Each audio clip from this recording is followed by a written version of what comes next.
সুপ্রিয় শিক্ষার্থীরা আশা করি সবাই ভালো আছো, ভালো থাকো এটাই কামনা করি। আমি আজকে তোমাদের নবম দশম শ্রেণীর গৃহশিক্ষা বিষয় থেকে দ্বিতীয় অধ্যায়ের দ্বিতীয় পরিচ্ছেদের মাছের পুকুর পড়াবো। কি পড়াবো? মাছের পুকুর।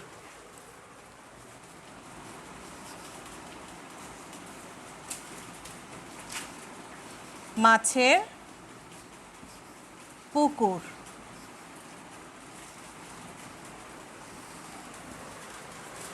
মাছের পুকুরে প্রথমেই আমরা জানব পুকুর কি। পুকুর পুকুর কি? পুকুর হচ্ছে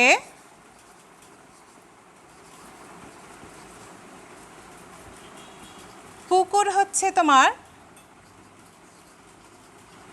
ছোট, পুকুর হচ্ছে ছোট ও অগভীর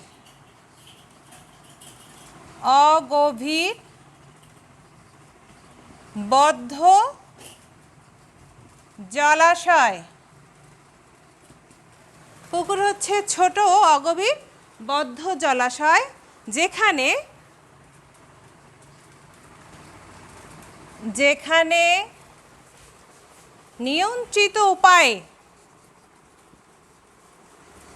নিয়ন্ত্রিত উপায়ে মাছ চাষ করা যায়। মাছ চাষ করা যায় এবং যেটিকে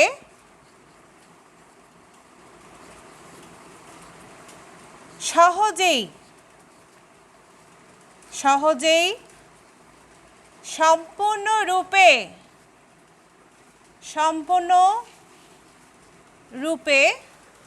শুকিয়ে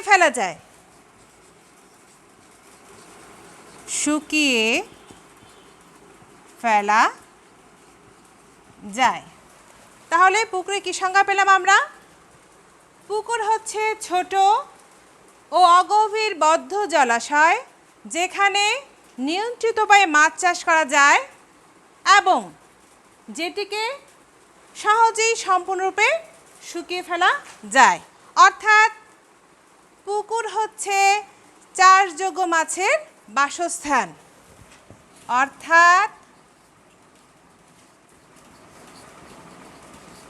পুকুর হচ্ছে চাষযোগ্য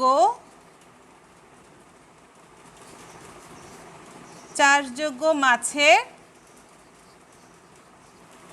বাসস্থান। আমরা জানলাম পুকুর কি। এখন আমরা জানব একটি আদর্শ পুকুরের বৈশিষ্ট্য।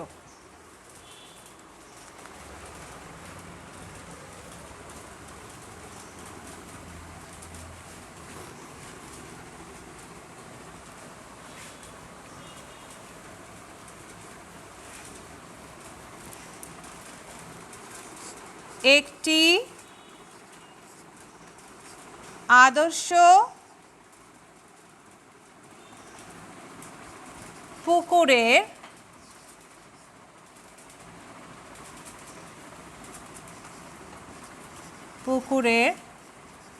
বৈশিষ্ট্য।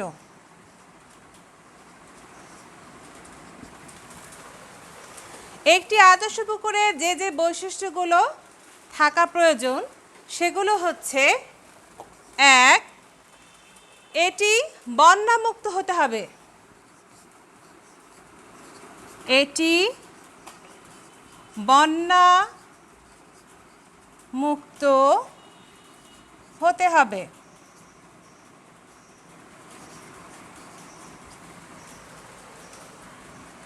এবং পুকুরের পাড়গুলো যথেষ্ট উঁচু হবে।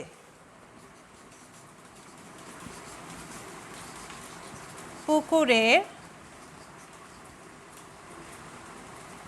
পাড়গুলো যথেষ্ট উঁচু হবে,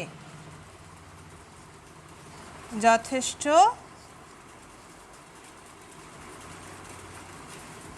উঁচু হবে।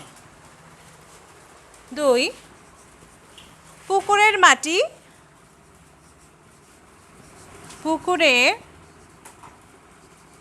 মাটি দোআঁশ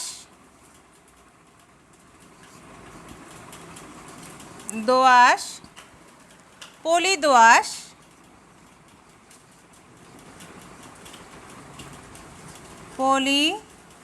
দোআঁশ বা এঁটেল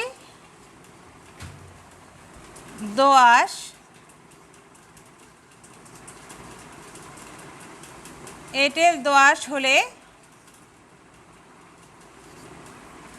সবচেয়ে ভালো হয়, সবচেয়ে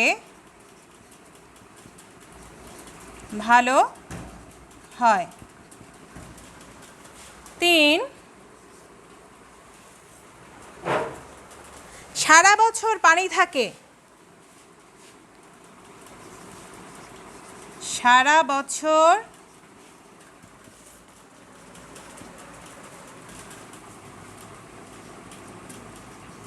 বছর পানি থাকে এমন পুকুর মাছ চাষের জন্য উপযুক্ত, এমন পুকুর মাছ চাষের জন্য উপযুক্ত। 4, পুকুরের পানির গভীরতা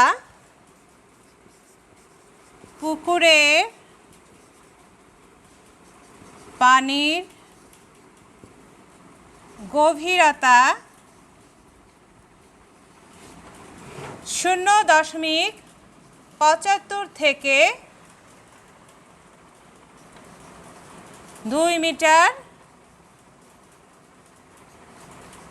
হওয়া সুবিধাজনক।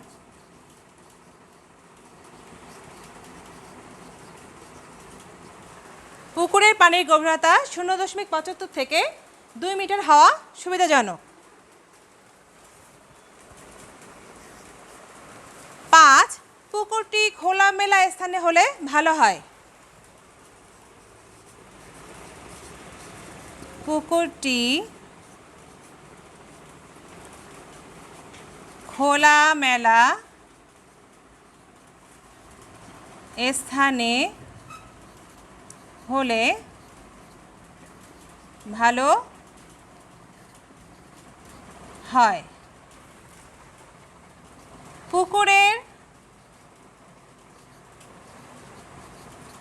পুকুরের পাড়ে বড় গাছপালা না লাগানোই ভালো, পুকুরের পাড়ে বড় গাছপালা না লাগানো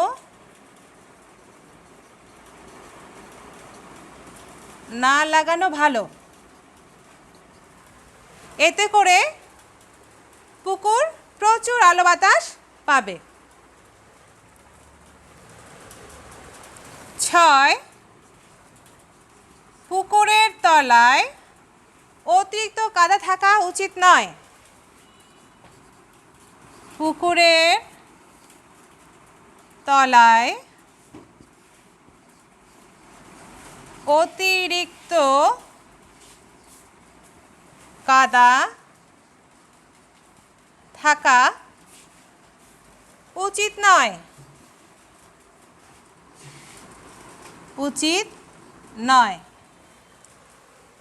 পুকুরের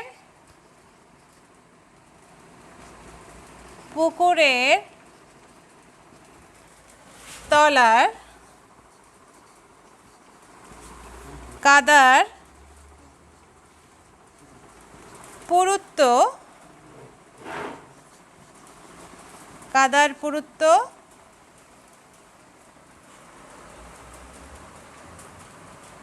20 থেকে 25 সেন্টিমিটারের এর বেশি হওয়া উচিত নয়। বেশি হওয়া উচিত নয়। 7 পুকুরের আয়তন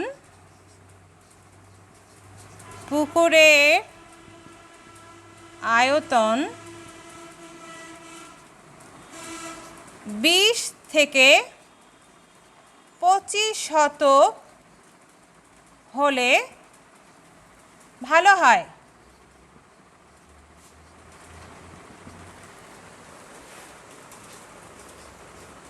8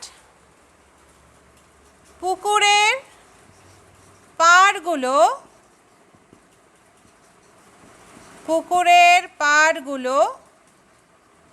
1:2 হারে ঢালু হলে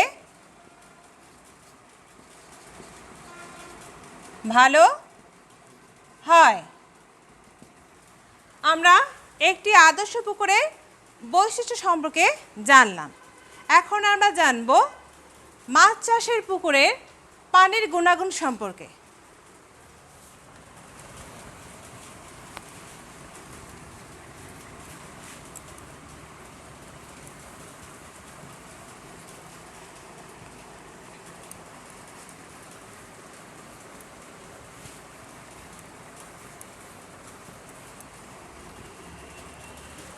মাছ চাষের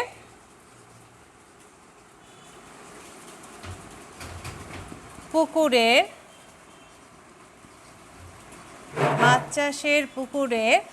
পানির গুণাগুণ।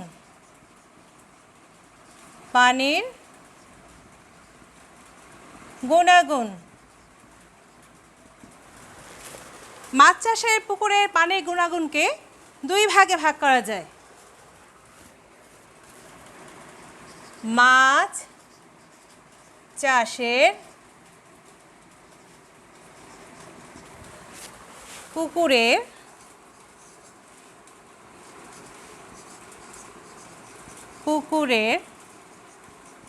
পানির গুণাগুণকে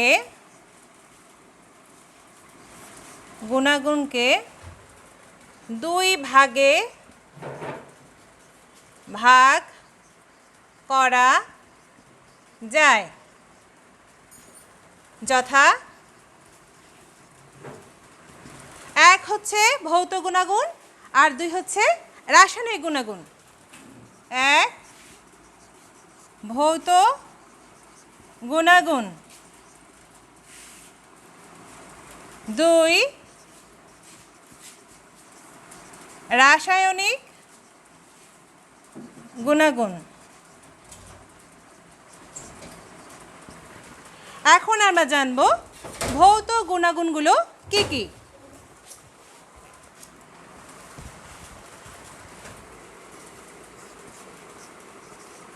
ভৌত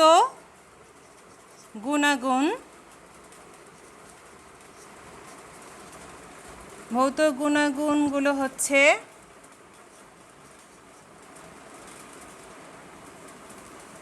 1 নম্বরে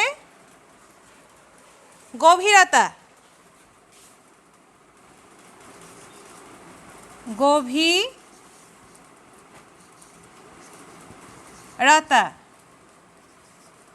খ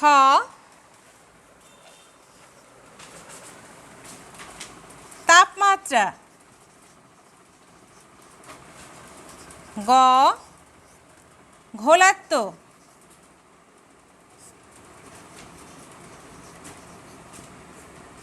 ঘ সূর্যালোক।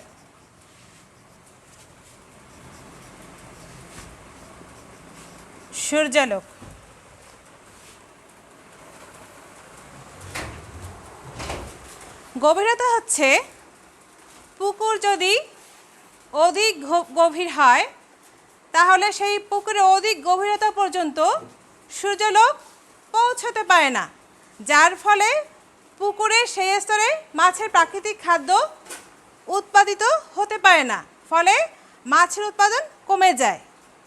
আর পুকুর যদি অগভীর হয় তাহলে গ্রীষ্মকালে পুকুরের পানি গরম হয়ে যায়, ফলে মাছের ক্ষতি হয়, মাছের উৎপাদন কমে যায়। তাপমাত্রার বৃদ্ধির উপর মাছের উৎপাদন বৃদ্ধি নির্ভর করে। ধরো শীতকালে পুকুরের পানি ঠান্ডা থাকে, তাই না? এ সময় পুকুরের মাছ কিন্তু খাদ্য গ্রহণ কমিয়ে দেয়, যার ফলশ্রুতিতে কী হয়, মাছের উৎপাদন কমে যায়। এই সময় কি করতে হয়, শীতকালে এর জন্য সার ও খাদ্য প্রয়োগের মাত্রাটা কি করতে হবে, কমিয়ে দিতে হবে। এরপর ঘোলাত্ব। পুকুরের পানিতে বেশি ঘোলা হয় তাহলে কি হয়, সূর্যালোক প্রবেশ করতে পারে না, যার ফলে কি হয়, পুকুরে সালোকসংশ্লেষণ প্রক্রিয়া কম হয় এবং মাছের যে প্রাকৃতিক খাদ্য প্লাঙ্কটন সেটা উৎপাদিত হতে পারে না। এরপর সূর্যালোক। যে পুকুরের পানিতে বেশি সূর্যালোক প্রবেশ করে সেখানে সালোক সংশ্লেষের পরিমাণ বেশি হয় এবং মাছের যে প্রাকৃতিক খাদ্য ফাইটোপ্লাঙ্কটন এটার উৎপাদন বৃদ্ধি পায়। আমরা পুকুরের পানির গুণাগুণ, ভৌত গুণাগুণ সম্পর্কে জানলাম। এখন আমরা জানব রাসায়নিক গুণাগুণ।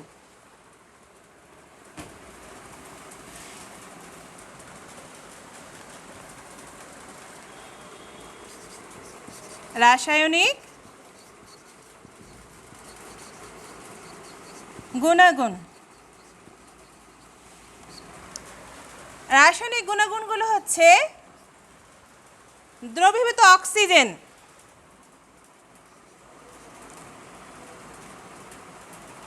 দ্রবীভূত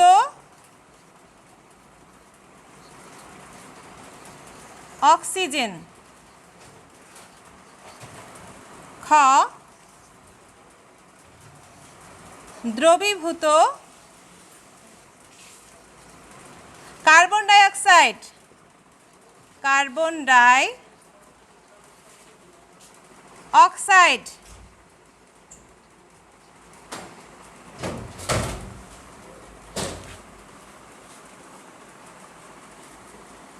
গ পিএইচ,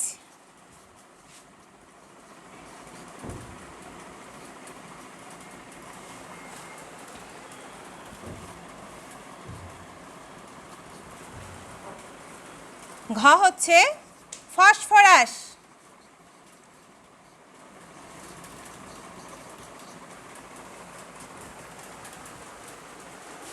প্রথমে দ্রবীভূত অক্সিজেন। পুকুরের দ্রবীভূত অক্সিজেন মাছ চাষের জন্য অত্যন্ত গুরুত্বপূর্ণ। প্রধানত ফাইটোপ্লাঙ্কটন ও জলজ উদ্ভিদ সালোক সংশ্লেষণ প্রক্রিয়ায় অক্সিজেন তৈরি করে পুকুরের পানিতে দ্রবীভূত করে। এরপর দ্রবীভূত কার্বন ডাই অক্সাইড। মাছের প্রাকৃতিক খাদ্য ফাইটোপ্লাঙ্কটন উৎপাদনের জন্য পর্যাপ্ত পরিমাণে দ্রবীভূত কার্বন ডাই অক্সাইডের প্রয়োজন হয়। আবার প্রয়োজনের অতিরিক্ত কার্বন ডাই অক্সাইড কিন্তু মাছের জন্য ক্ষতিকর। এরপর আমাদের গ নম্বরে হচ্ছে পিএইচ। পিএইচ হচ্ছে পুকুরের পানিতে কি পরিমাণ অম্ল বা ক্ষার আছে তার মাত্রা নির্ণয়। সাধারণত মাছ চাষের পুকুরে 6.5 থেকে 8.5 পর্যন্ত পানির পিএইচ হলে ভালো হয়। এরপর ফসফরাস। সাধারণত প্রাকৃতিক পানিতে ফসফরাস খুব অল্প পরিমাণে থাকে। এই ফসফরাসটা কি হয়, ফসফেটে পরিণত হয়, আর পর্যাপ্ত পরিমাণ ফসফেটের উপস্থিতিতে প্রচুর পরিমাণে মাছের খাদ্য ফাইটোপ্লাঙ্কটন উৎপাদিত হয়। তো সুপ্রিয় শিক্ষার্থীরা, আজকে আমার পাঠ এখানেই শেষ। আজকে আমরা কি জানলাম, মাছের পুকুর কি, এটা আদর্শ পুকুরের বৈশিষ্ট্য, পুকুরের পানির গুণাগুণ সম্পর্কে জানলাম। তাহলে আমি আশা করব আজকে আমার পাঠ থেকে তোমরা অবশ্যই কিছু জানতে পেরেছো এবং আমার এই পাঠ থেকে তোমরা অবশ্যই সাহায্য নিয়ে আরও ভালোভাবে পড়াশোনা করবে বাড়িতে বসে, আর স্বাস্থ্যবিধি মেনে চলবে। ধন্যবাদ সবাইকে।